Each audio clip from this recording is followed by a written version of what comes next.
there, I'm Trista Sebastian, specializing in leadership and executive coaching for corporate leaders in the San Francisco area.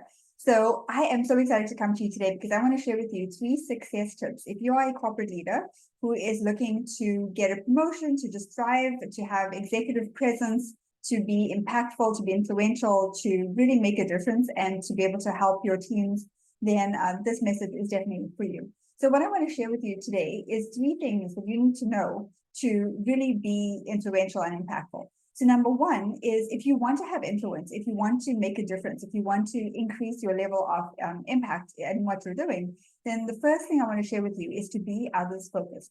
So I'm going to share this with you from a different perspectives, 2 different perspectives. One is, when I talk about being others focused, it is always looking for how you can add value, how you can help somebody else, how the work that you're doing is going to impact other people. And so always looking for that win-win situation, always looking to help out and benefit others in what you're doing. Because the more you do that, the more you're going to be seen as somebody who's influential, as somebody who other people want to be around, who, others want to learn from, others want to work with you, and things like that.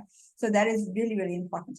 The other thing that it helps with, in terms of being others focused, is it helps with your own confidence, right? A lot of times we pay so much attention, or we are so concerned about how others are perceiving us, that we don't actually focus in the right areas when we, when we are in a work situation. So one thing to be really mindful of, and this is where that genuine confidence can come from, is when you are others focused. So when you are focused more on how can I help out in the situation, rather than how are people going to perceive me. So when you have that intention, when you go into any conversation, any room, any meeting, whatever the case may be, any presentation, and when you are focused on how you can help, and you have an intention of, even if what you're sharing can help one person, whether you're asking a question or contributing to that conversation, then your job is done. You're going to start to feel more confident in who you are, rather than going into a situation and being so concerned of either comparing yourself to others or being concerned about how others are judging you.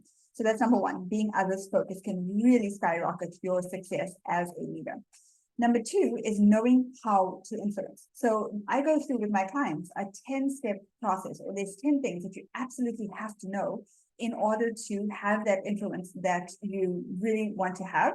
And that you are magnetizing people to you, right? The people want to be around you. They want to hear from you. They want to learn from you. They want to work from you, work with you.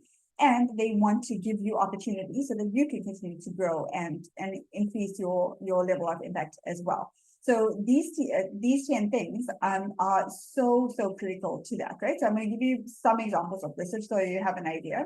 One is, of course, being others focused. The other thing that is so important is knowing your audience, right? It's going to be important for you to know who you want to influence and know them really well. So I go through some key points with my clients on how to do this. If you're interested in learning more about that, stay tuned till the end, and I'll share with you how you can get more in depth in what I'm sharing with you today. But the number 2 factor is knowing how to influence. That's what's going to make you really successful.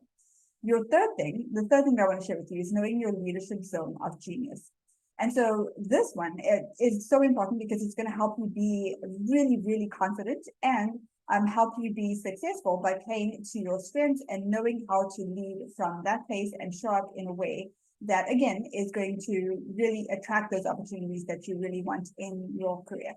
So knowing your leadership zone of genius means knowing your strengths, knowing what you're really interested in, knowing what you're known for, right? What are others recognizing you for? And there's a couple of different factors that I go into as well, as far as how to really know what that leadership zone of genius is, and more importantly, how to function from that place. So it almost feels effortless to you, like you're almost in that flow of being a leader, so that you you get the opportunities that you want. And again, people want to work with you and want you to have more impact and continue to add more value. So I hope this was helpful. Again, just a quick recap. Number 1, being others focused. Number 2, knowing how to influence. And number 3, knowing how to function in your leadership zone of genius. So if you want to learn more, I share a lot more, videos and a lot more in depth as well with my clients. If you want to learn more, go ahead and check out the links in the video below. You can also go to leadershipmasteryalliance.com /LMA call. And that's where you can find out a lot more about the mastermind that I have going on right now. It's an 8-week mastermind where I go into depth of how to really set yourself up for success, not just in the short term, but long term, how to really have an impact, how to leave a legacy, how to be that person that even 5, 10, 15 years in the future, people still are, remember you and remember the impact that you've had on them. So if that is something that you're interested in, definitely click the links below, and feel free to follow me and to watch more of these videos where I'll share a lot more with you.